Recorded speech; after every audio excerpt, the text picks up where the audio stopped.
Breakfast పిలిచాడు, నేను బ్రేక్ఫాస్ట్కి వచ్చాను, బ్రేక్ఫాస్ట్ చేసి పోతాను. మరి వేరే ఎవరన్నా వచ్చి మేము వస్తామంటున్నారు, వచ్చినప్పుడు ఎట్లా చెప్పాలో చెప్తాను.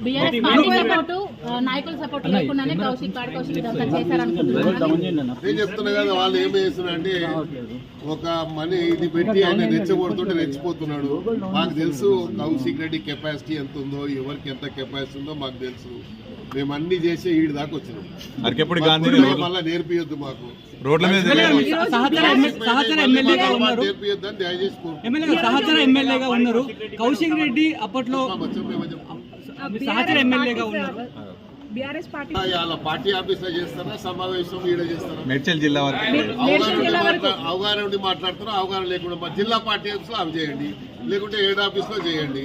విస్తృత సమావేశం అంటే మొత్తం అందరు రావాలి కదా, అందరు రావడానికి గాంధీ ఇల్లు దొరికినది. ఇన్ని రోజులు ఎందుకు చేయలేదు? హరీష్ రావు ఇల్లు లేదా, మరి ఇంకో ఇల్లు లేదా చెప్పండి. ఇప్పుడు మీరు సహచర ఎమ్మెల్యేగా గతంలో కూడా కౌశిక్ రెడ్డి గవర్నర్ మహిళ పైన ఆరోపణ చేశారు, అట్లనే ఇప్పుడు కూడా చేశారు. ఆయన వ్యాఖ్యలను ఎట్లా చూస్తారు, ఎందుకు ఆ రకంగా వైఖరి ఉంది? గవర్నర్ దాని గురించి ఏం మాట్లాడడం మీకు తెలుసు. ఆయన ఇచ్చి మర్చి పెట్టుకోవాలి అది మాట్లాడారు. ఆడవాళ్ళంటే గౌరవం లేదు, ఆడవాళ్ళంటే గాజులు వేసుకునే వాళ్ళే అని అనుకుంటున్నాడు. వాడు ఆడవాళ్ళ శక్తి తెలియదు ఇంకా ఆయనకు. ఆడవాళ్ళ శక్తి చూపిస్తే మరి కౌశిక్ రెడ్డి కూడా తిరిగాడు.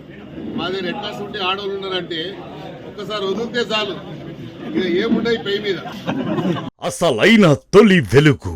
ఫాలో వాట్సాప్ @తొలి వెలుగు official.